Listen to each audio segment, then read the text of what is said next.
আইগৰাকীক বিভিন্ন স্থান পৰিভ্ৰমণ কৰালে কৰোৱাৰ অন্তত সৃষ্টিকৰ্মত লাগি পেলাই 9 গৰাকী কন্যাৰ জন্ম দিলে। ইতিমধ্যে 9 গৰাকী কন্যাৰ নাম উল্লেখ হৈছে। কলা, ক্ৰিয়া, শ্ৰদ্ধা, গতি, হবিভ্ৰুবি, অৰুন্ধতী, শান্তি আৰু অনসূয়া। এই 9 গৰাকী কন্যাৰ জন্মৰ অন্তত দেৱহতীয়ে কোৱা কথাখিনি আমি মন কৰিব লাগিব। কিন্তু তাৰ আগতে দেৱহতীয়ে এটা বৰ ধুনীয়া কথা কৈ গ'ল, যিখিনি আজিৰ প্ৰজন্মৰ কাৰণে নিতান্তই প্ৰয়োজন। যে আমি যেতিয়া ল'ৰা এটালে ছোৱালী চাওঁ বা ছোৱালী এজনীৰ কাৰণে ল'ৰা এটা চাওঁ, তেতিয়া আমি আত্মামুখী চিন্তাতকৈ দেহৰ বিষয়মুখী কথাটোৰ ওপৰত বিশেষ গুৰুত্ব দিওঁ। ল'ৰাৰ ঘৰৰ পৰা চিধাই প্ৰশ্ন আহে, ছোৱালীজনী কিমান পঢ়া আৰু কি কৰে। আৰু ছোৱালী ঘৰৰ পৰাও সেইটো প্ৰশ্ন আহে, ল'ৰাটোৱে কি পঢ়া আৰু কি চাকৰি কৰে, ছোৱালীজনীক খুৱাব পাৰিবনে নাই। কিন্তু কোনোদিন ল'ৰাটোৰ ঘৰৰ পৰা কেতিয়াবা সোধা হৈছেনে যে যিজনী ছোৱালী আমি আনিম তেওঁ ভকত আহিব বুলি গম পালেই পদূলিত ৰৈ থাকিব নে ভকত দেখিলে ড্ৰেছিং আইনাৰ সন্মুখলৈ দৌৰিব? এই কথাটো আজি স্পষ্টকে আমাক কদৰ্ম দেৱহতীৰ যোগেদি বুজাই দিছে যে হে স্বামী, তোমাৰ দৰে এজন ব্যক্তিক লগ পাই মোৰ মনৰ সৎ কামনা পূৰা হ'ল। দুৰ্জনৰ যোগেদি কাম্য কৰ্ম অভিলাষবিলাক পূৰা হয় আৰু সৎজনৰ যোগেদি কি হয়? বৈষ্ণৱী আশা, ভকতিৰ সুন্দৰ পথৰ কামনাবিলাক পূৰা হয়। সেইকাৰণে এজনী ছোৱালী বিয়া দিবলৈ যাওঁতে এটা কথা মন কৰিব লাগিব, ছোৱালীজনী কাৰোবাৰ ঘৰলৈ গৈ পেলাই কিন্তু কাৰোবাৰ বোৱাৰী, কাৰোবাৰ পত্নী হোৱাৰ লগতে তেওঁ এখন গৃহস্থ ঘৰৰ গৃহিণী আৰু ভৱিষ্যতে হ'বগৈ কিন্তু মমতাময়ী মাতৃ। গতিকে সুগৃহিণী আৰু মমতাময়ী মাতৃ হোৱাৰ ক্ষেত্ৰত কিন্তু অভিভাৱকসকলৰ কৰণীয় আছে। ল'ৰা এটাৰ লগত বিয়া এখন পাতি সৃষ্টিকৰ্ম প্ৰৱৰ্তন কৰি পেলাই সন্তান জন্ম দিলে এগৰাকী কেতিয়াও মাতৃ হ'ব নোৱাৰে। আপোনালোকে নিজক প্ৰশ্ন কৰক যে আজিলৈকে আপোনালোকে ল'ৰা ছোৱালীয়ে জন্ম দিছেনে আন কিবাও জন্ম দিছে? খেলি মেলি লাগি যাব। আমি সেইটো কোৱা নাই। ল'ৰা ছোৱালী জন্ম নিদিব, আপোনালোকে কি জন্ম দিয়ক? পুত্ৰ আৰু পুত্ৰী জন্ম দিয়ক। যদি আপোনালোক ল'ৰা আৰু ছোৱালী জন্ম দিয়াতে সীমাবদ্ধ আছে, তেতিয়াহ'লে সংসাৰৰ তাপত পৰি কিন্তু কক বকাব লাগিব। সেইকাৰণে কি জন্ম দিব লাগে? পুত নামৰ নৰকৰ পৰা যি উদ্ধাৰ কৰে তেনেকুৱা সন্তান জন্ম দিব লাগে। আৰু পুত নামৰ নৰকৰ পৰা উদ্ধাৰ কৰা পুত্ৰ কোনে জন্ম দিব পাৰে? যাৰ গাত, যাৰ মনত, যাৰ কৰ্মত বিশিষ্ট পুণ্য আছে। বিশিষ্ট পুণ্যই কি কৰে?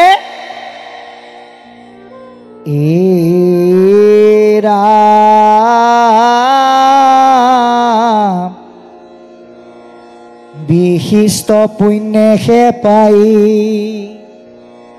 বৈষ্ণৱ পুত্ৰক বিদ্যা ধৰি ভজিবে লাগয় ঈশ্বৰক। বিশিষ্ট পুণ্যৰ অধিকাৰী হ'লে বৈষ্ণৱ পুত্ৰ জন্ম দিব পাৰে। যিটো কদৰ্ম দেৱহতীয়ে দিলে আৰু বৈষ্ণৱ পুত্ৰৰ দ্বাৰাহে ঈশ্বৰ ভজনাৰ এক সুন্দৰ পৰিৱেশ হ'ব। সেইকাৰণে স্বামী আৰু স্ত্ৰীৰ সম্বন্ধ গঢ়িবলৈ যাওঁতে ইয়াৰ অন্তৰালত আমি গাৰ্হস্থ্য ধৰ্ম পালন কৰা এখন সংসাৰ সৃষ্টি কৰিব লাগিব। সেইকাৰণে আমি কেৱল ল'ৰা ছোৱালীৰ মাজত বৈবাহিক সম্বন্ধ ঘটাই দিয়াতেই সীমাবদ্ধ নাথাকি সেই সম্বন্ধৰ যোগেদি যাতে গাৰ্হস্থ্য ধৰ্ম পালন কৰি বিশিষ্ট পুণ্যৰ অধিকাৰী হৈ বৈষ্ণৱ পুত্ৰ জন্ম দিব পাৰে, তাৰ কাৰণে চেষ্টা কৰিব লাগিব। সেইকাৰণে দেৱহতীয়ে কৈছে যে হে স্বামী, তুমি মোৰ মনৰ সৎ সকলো কামনাই পূৰা কৰি দিলা। তোমাৰ যোগেদি মোৰ সমস্ত কামনা পূৰা হ'ল, সৃষ্টি কৰ্মটো মোৰ সম্পূৰ্ণ হৈ গ'ল। এতিয়া এগৰাকী আয়ে সৎ পুত্ৰ জন্ম দিবলৈ হ'লে দেৱহতীৰ দৰে 9গৰাকী ছোৱালী আগত জন্ম দি ল'ব নালাগে আকৌ দেই। 9গৰাকী কন্যা মানে হ'ল 9 প্ৰকাৰৰ ভক্তিযুক্ত গুণ আৰু জ্ঞান। এইটো আচৰণলৈ আনি ল'ব লাগিব, তেতিয়াহে ঈশ্বৰ নামি আহিব। এই আত্মতত্ত্বটো আজি আমাক বুজাই দিছে। সেইকাৰণে কৈছে হে স্বামী, এই 9গৰাকী কন্যা এদিন এখন এখন ঘৰলৈ বিয়া দি দিব লাগিব। ইহঁতক গোটেই জীৱনত কেৱল মোৰ সুখৰ কাৰণে ৰাখি থ'ব নোৱাৰোঁ। এওঁলোকক যেতিয়া মই বিয়া দি দিম তেতিয়া মই অকলশৰীয়া হৈ পৰিম। আৰু এই সময়ত মোক সংগ দিবৰ কাৰণে, প্ৰেৰণা দিবৰ কাৰণে, নিসংগতা দূৰ কৰিবৰ কাৰণে এটা পুত্ৰৰ জন্ম মানে প্ৰয়োজন হ'ব। সেইকণ কৃপা যদি তুমি মোক কৰা আৰু মোক একো নালাগে, মোৰ আৰু পাবলৈও একো নাই, হেৰুৱাবলৈও একো নাই, তুমি মোক সেইকণ কৃপা কৰা বুলি দেৱহতীয়ে কদৰ্মক এইখিনিলৈকে নিবেদন জনাইছে। ইয়াৰ পিছত কি ক'ব আমি চাম। কৃষ্ণ ৰাম সাধু সংগে হৰি কথা অনুশুনে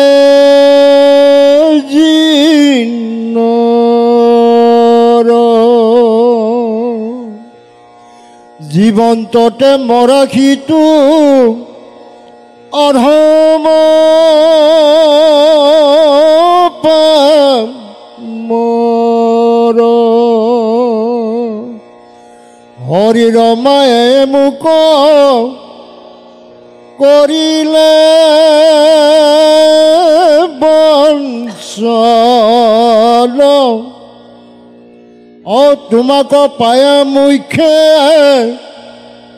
নকৰিলো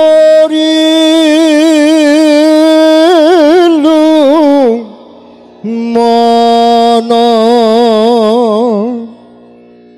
বদতি মতে শুনা ব্যাসৰ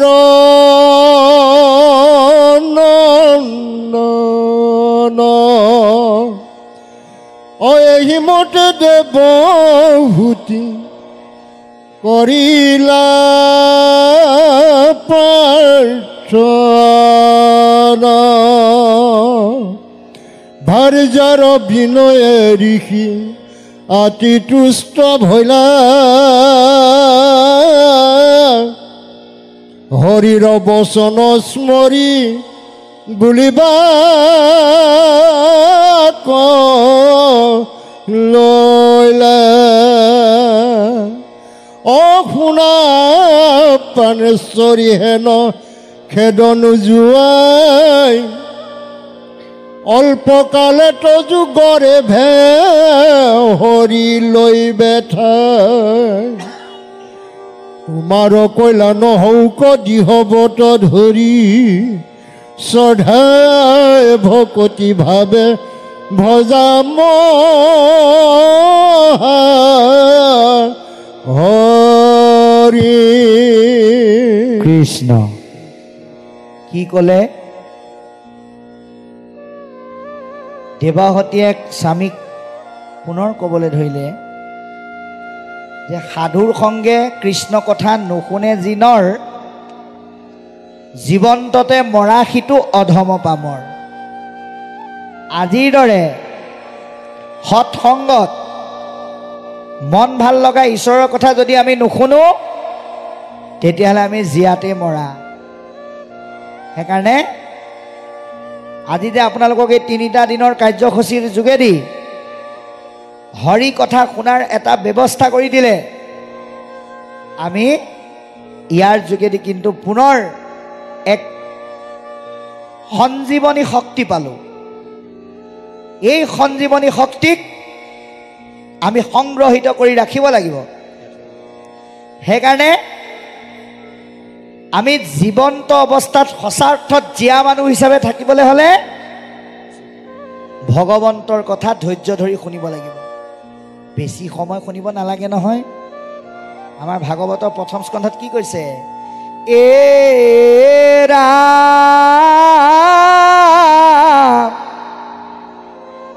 একক্ষণ মানে যিটো শুনে কৃষ্ণ কথা এটা ক্ষণ শুনক তাৰ বিনে আনৰ জীৱন যায় বৃথা আপুনি যদি অকণমান সময় শুনিছে এতিয়া কোনোবা এজন ব্যক্তি যেনিবা ভাগৱতলৈ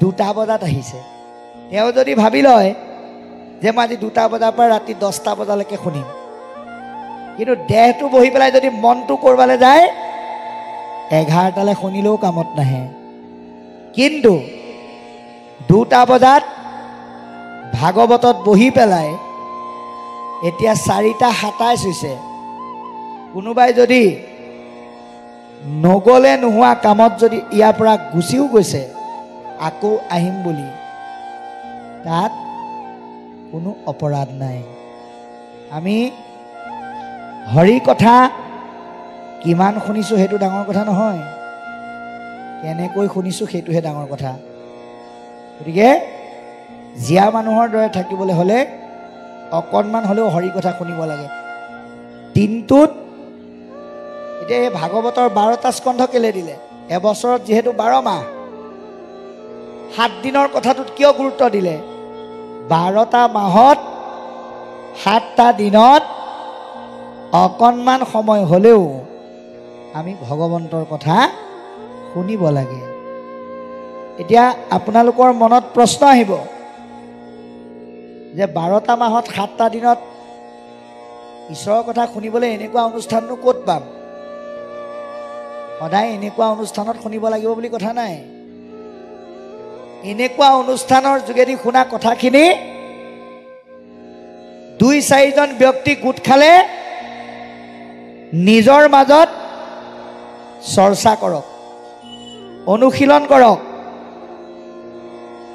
সেইটোৱে হ'ল সৎসংগৰ পৰিৱেশ আৰু তেতিয়াই আমি জীয়া মানুহৰ দৰে থাকিব পাৰিম এই সিদ্ধান্ত আজি আমাক দিছে যদি নুশুনো তেতিয়াহ'লে কি হ'ব ভগৱন্তৰ কৃপাত পোৱা শক্তিবিলাক ঈশ্বৰৰ বুলি স্বীকাৰ কৰিবলৈ মন নাযাব যাৰ কাৰণে কি বুলি ক'ম মইতো চকুৰে দেখিছোঁ তহঁতে কৰি থকা মই মুখেৰে কৈছোঁ মোৰ মুখেৰে কৈছোঁ মোৰ কাণেৰে শুনিছোঁ মোৰ হাতেৰে কৰিছোঁ মোৰ ভৰিৰে গৈছোঁ চব মোৰ বুলি ভাবিবলৈ মন যাব কিন্তু যদি ঈশ্বৰৰ কথা শুনি তত্ত্ববিলাক উপলব্ধি কৰোঁ তেতিয়া কি হ'ব পৰম পুৰুষ ভগৱন্তই দেখুৱাইছে ভগৱন্তই কোৱাইছে ভগৱন্তই শুনাইছে ভগৱন্তই চুৱাইছে ভগৱন্তই আনিছে নিজতকৈ আগতে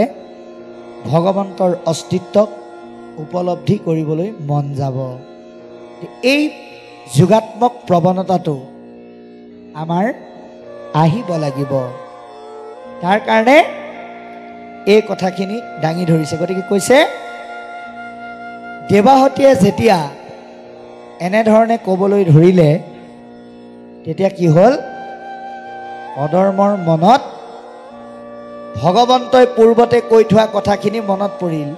ভগৱন্তই পূৰ্বতে কদৰ্মকো কৈ থৈছিল। কদৰ্ময়ো সিদ্ধান্ত লৈছিল যে মই বিয়া নকৰাওঁ, মই কেতিয়াও বিয়া নকৰাওঁ। কিন্তু ভগৱন্তৰ বাক্যত তেওঁ প্ৰেৰণা পালে যে সংসাৰৰ তাপত নোসোমোৱাকৈও তুমি বিবাহ পাশত আবদ্ধ হ'ব পাৰা, আৰু সেইখিনি তুমি কৰিবই লাগিব, তোমাৰ লিখা আছে। এই কথাখিনি তেওঁ প্ৰেৰণা পাইছিল, আৰু তেতিয়াই হৰিবাণী সাৰোগত কৰি সেই কৰ্মত অগ্ৰসৰ হ'ম বুলি সিদ্ধান্ত লৈ থৈছিল। আজি পুনৰ যেতিয়া দেৱাহতীয়ে সেই কথাখিনি ক'লে, এটা ল'ৰা আমাক প্ৰয়োজন আছে, এটা পুত্ৰ আমাৰ প্ৰয়োজন আছে, তেতিয়াই মনত পৰিল, এৰা হৰিয়েতো কৈছিল যে তেৰাই আমাৰ পূজাত সন্তুষ্ট হৈ নিজেই পুত্ৰ হিচাপে নামি আহিব। গতিকে দেৱহতীক কৈছে, হে আই চিন্তা নকৰিবা, অল্পকালে তজু গৰ্ভে হৰি লৈবে ঠাই। খুব তাৎক্ষণিকভাৱে তোমাৰ গৰ্ভত ভগৱন্তই ঠাই ল'ব। এইখিনিলৈকে পদে কৈছে। ইয়াৰ পিছত কি ক'ব আমি চাম।